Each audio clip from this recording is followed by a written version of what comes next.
भाइयों जय हिंद।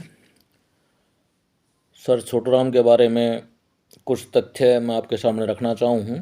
हो सकता है कि आपकी जानकारी मेरे से भी ज़्यादा हो, लेकिन मैं जो उनकी बायोग्राफी पढ़ा और थोड़ा बहुत जानकारी आई मेरे उसमें, तो वो जानकारी मैं आपसे साझा करना चाहता हूँ। तो ये जो शुरुआत होती है, हम मसीहा बोल रहे हैं, दीनबंधु बोल रहे हैं, सर बोल रहे हैं, ये चीज़ें आपको समझनी है कि 1937 में जब भारत आज़ाद नहीं हुआ था, 1937 में इलेक्शन हुए, यूनियंस पार्टी बनाई थी सर छोटूराम ने, और दो मुस्लिमों के साथ में इन्होंने समझौता किया था। सर फैजल हुसैन थे एंड सिकंदर हयात खान थे। इन्होंने इनके साथ समझौता कर लिया और कांग्रेस को और अपना जो मुस्लिम लीग था जिसमें जिन्ना था, इन दोनों को दूर कर दिया, भाई तुम दूर रहो। तो जो छोटूराम जी थे, इनको दो तरह का जो विरोध सहन करना पड़ा। एक कांग्रेस का विरोध था और दूसरा हिंदुओं का, जो हिंदूवादी थे वो भी इनका बहुत तगड़ा विरोध कराया करते। तो दो तरह से इनको देखना पड़ा कि भाई हिंदू जो सभा थी और जो कांग्रेस थी, दोनों इसके विरोध में थी। तो छोटूराम ने क्या किया, आपको मैंने पहले भी बताया था कि 1920 में जब महात्मा गांधी रोहतक में आए तो उन्होंने असहयोग आंदोलन शुरू किया था, आपको मालूम होगा, 1920 में, और रोहतक में भाषण दिया था। दूसरा भाषण था जो कलानौर में दिया था। तो हमारे छोटूराम जी क्या बोल रहे थे कि छोटूराम जी बोल रहे थे भाई असहयोग जो है वो ठीक नहीं रहेगा, हमारे किसानों के हित में नहीं है। तो उन्होंने किसानों का हित देखते हुए महात्मा गांधी से अलग अपना रास्ता अपनाया और कांग्रेस को छोड़ दिया। उसके बाद ये जो पार्टी मैंने बताई, जो फैजल हुसैन और सिकंदर हयात खान के साथ मिलकर यूनियस्ट जो पार्टी बनाई थी, उसका इलेक्शन 1937 में हुआ था, जिसमें 175 सीटों पे इलेक्शन लड़ा गया। तो मेरा कहने का मतलब है कि 1937 में सर छोटूराम जो है और लाल सिंह, ये जमींदारा पार्टी और जमींदार लीग बोला करते, बल्कि इसने जमींदारा लीग, इन्हें मुस्लिम लीग जैसे था, उसने जमींदारा लीग का नाम रखा है उस पार्टी का। और इसमें जो है 175 इनके एमएलए आ गए। तो ये जो पंजाब प्रांत बोला करते, उसमें इंडिपेंडेंट गवर्नमेंट अंग्रेजा के टाइम में 1937 में, बहुत भाई जो है सर छोटूराम करे हैं तो उनको जानकारी होनी चाहिए। 1937 में सर छोटूराम ने जो हमारा गवर्नमेंट थी अपना प्रांत जो पंजाब बोला करते, उसमें गवर्नमेंट स्थापित हुई थी और उस गवर्नमेंट में इनको रेवेन्यू मिनिस्टर बनाया गया था। रेवेन्यू मिनिस्टर जो बने थे ये, और आपको मालूम होगा कि इन्होंने जो मुस्लिम लीग जिन्ना जी थे, इनको बिल्कुल अलग रखा था। और जिन्ना जी जो है कांग्रेस को तोड़ने की कोशिश कर रहे थे, कांग्रेस नहीं मतलब इनकी पार्टी को, जब ये पंजाब में अपना गवर्नमेंट बना ली थी। तो क्योंकि आप समझिए, मैं और जानकारी तो आप गूगल में ले लोगे, जो बायोग्राफी का मेन कंटेंट्स मैं बता रहा हूँ कि मुस्लिमों का गढ़ होया करता पंजाब में मुस्लिम तादाद बहुत ज़्यादा थी। तो जिन्ना को बड़ा दर्द था इस बात का कि जो मुस्लिम एरिया में भी सर छोटूराम का इतना बड़ा नाम था, क्योंकि सर छोटूराम ने, मैंने बताया कि दो मुस्लिमों के साथ में मिलकर और पार्टी अपनी बनाई थी और उसमें इनको विजय प्राप्त हो गई थी और सरकार बन गई थी। तो जो 1942 में सर सिकंदर खान का देहांत हो गया था 1942 में, और जो हयात खान था, खीज हयात खान, उसको फिर प्रधानमंत्री बना दिया था। उसकी सरकार में जो हमारे छोटूराम थे वो रेवेन्यू मिनिस्टर थे, डेवलप मिनिस्टर कह लो। तो उसमें जो है, जो मिनिस्ट्री के उसमें आपने बेरा होगा कि के काम करे, वो मैं काम भी बताऊंगा आपको। तो दूसरी बात, जो दो बातें आपको समझनी पड़ेंगी, एक जो है अपना प्रथम विश्व युद्ध हुआ और एक दूसरा द्वितीय विश्व युद्ध हुआ। मेन बात जो मैं कंटेंट्स बता रहा हूँ, छोटूराम ने बोला कि हम अंग्रेजों के एकदम अगेंस्ट ना हो, लीगल तरीके से लड़ें, क्योंकि वकील था। तो इन्होंने बोला कि लीगल तरीके से अगर लड़ेंगे तो वो सही रहेगा, क्योंकि इनको जो 1920 में मैंने बताया कांग्रेस को छोड़ा तो हिंदुओं का भी विरोध झेलना पड़ रहा था, जो हिंदूवादी गठन था, और दूसरा कांग्रेस का भी विरोध झेलना पड़ रहा था। तो इन्होंने क्या किया, प्रथम विश्व युद्ध में अपना रोहतक जिले से 22,000 के आसपास जो सैनिक और ऑफिसर ब्रिटिश आर्मी में भर्ती कर दिए कि भैया अंग्रेजों का साथ देंगे।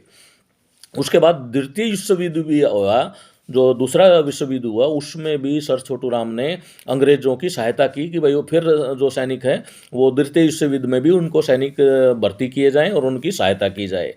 तो छोटू राम का जो पक्ष मैं बता रहा हूँ, उनका पक्ष था कि इनके सहयोग से ही सब कुछ हो और धीरे धीरे हम चीज़ों को बदलें और फिर इनको बाहर जाने दें। तो नुकसान क्या हुआ मैं वो बता रहा हूँ कि जब इस जल्दबाजी में, कांग्रेस जल्दबाजी में थी, कांग्रेस का क्या था कि जो जिन्ना था वो मुस्लिम लीग का था और इधर थे महात्मा गांधी।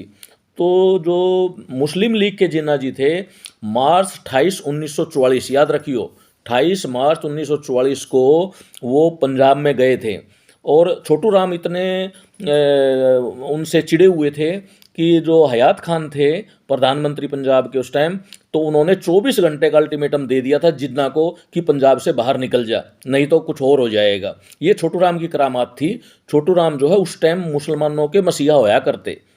सारे मुसलमान आज भी पाकिस्तान में जो मुसलमान रहे हैं वो आज भी सर छोटू राम को याद करें। किसी बड़े भाई ने पूछ लियो किसी ने, ये जो है मुसलमानों के मसीहा बन गए थे पूरे पंजाब में।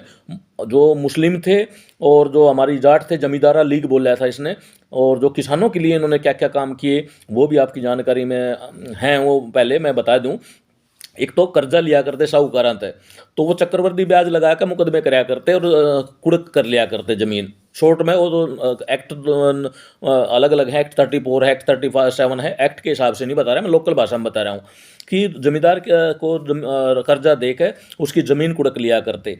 तो इन्होंने एक कानून बनाया कि जो अगर ब्याज समेत दुगुना पैसा वापस कर दिया हो तो वो ज़मीन जो है वापस दी जाएगी। तो सारी ज़मीन इन्होंने वापस ले ली थी और कोई भी मुकदमा नहीं कर पाएगा ज़मींदार किसान के ऊपर, ये भी कानून इन्होंने पास किया था।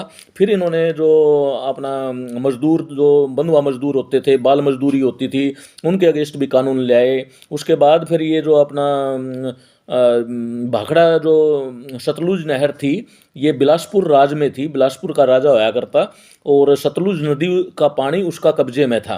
तो सर छोटू राम ने बिलासपुर के राजा के साथ में पहला समझौता किया कि हमें जो हरियाणा, जो पंजाब है, इसमें हमें एसवाई जो सतलुज का पानी मिलना चाहिए। और इसमें जो है ये जो बात मैं बता रहा हूँ कि वो भी इनका एग्री हो गए थे, उसके साथ भी एग्रीमेंट हुआ था जो बिलासपुर का राजा था।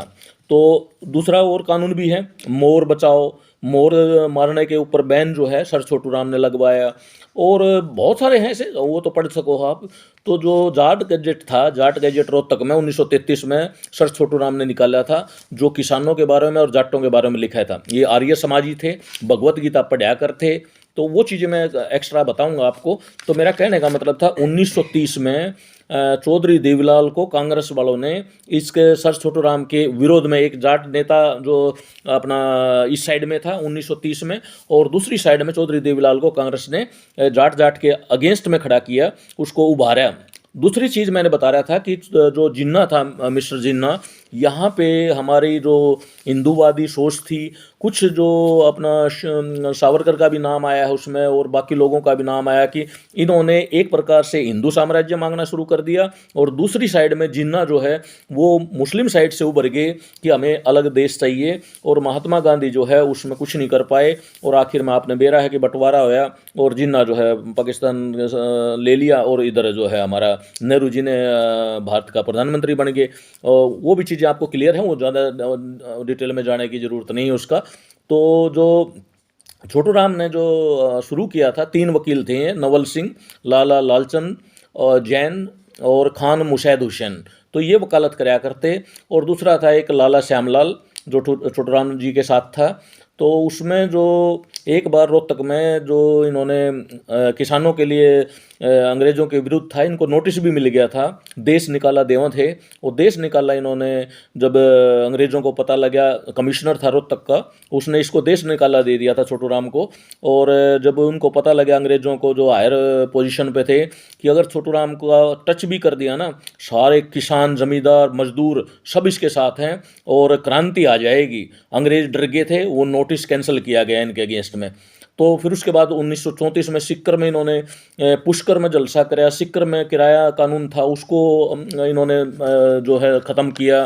तो इसमें जो है जब ये भाखड़ा सतलुज वाला मैंने बताया, भाखड़ा बांध जो है, अंग्रेज़ों से इन्होंने भाखड़ा बांध का जो है वो समझौता करवाया कि भाखड़ा डैम जो है जो मैंने विश्व युद्ध की बात बताई, विश्व युद्ध प्रथम, विश्व युद्ध द्वितीय, तो पहले भी मैंने वीडियो में बताया था कि एक अंग्रेज ऑफिसर जो है वो रोहतक आए थे, और रोहतक उन्होंने धन्यवाद दिया था, खासकर रोहतक डिस्ट्रिक्ट का और पूरे हरियाणा का, कि हमारा प्रथम विश्व युद्ध में जो तुमने सहायता की है उसके एवज में भाखड़ा बांध जो बना के देंगे हम, ये अंग्रेजों के उसमें था। दूसरी बात जो हमारा गेहूं का बतावा है कि गेहूं का रेट, छोटू राम अंग्रेजों के इतने क्लोज थे कि वो समझते थे, उनकी नस पकड़ी हुई थी उन्होंने, तो वो रेट दिलवाने में भी आपने कहानी सुनी होगी कि भाई आग लगा दो, तो अंग्रेज डर गया और फिर बाद में उन्होंने 11 रुपये या 10 रुपये जो भी है उसका रेट लिया, तो वो उनकी नस को जाना था। छोटू राम ने क्लियर बोला था कि भाई जल्दबाजी ना करो, अगर जल्दबाजी ना करते, कांग्रेस मान जाती, तो हिंदुस्तान के दो टुकड़े नहीं होते। छोटू राम का के कहना था कि धीरे धीरे जो है अपना लोग उभरें, अपनी राजनीति को समझें, अपने जो प्रांत हैं उन पर कब्जा हो जाए धीरे धीरे, और उसके बाद जो है फिर हम सेंटर में भी पहुंच जाएं।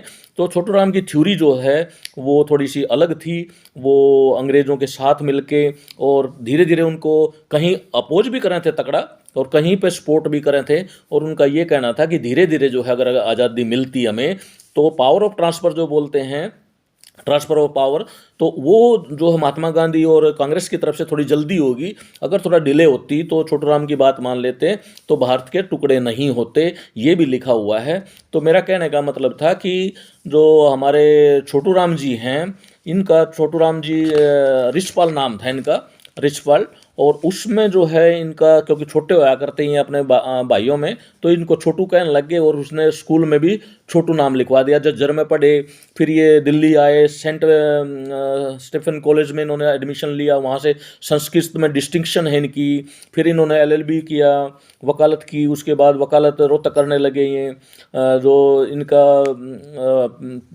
अपना 63 साल की उम्र में इनको जो है टोटल उम्र भगवान ने दी थी, 63 साल।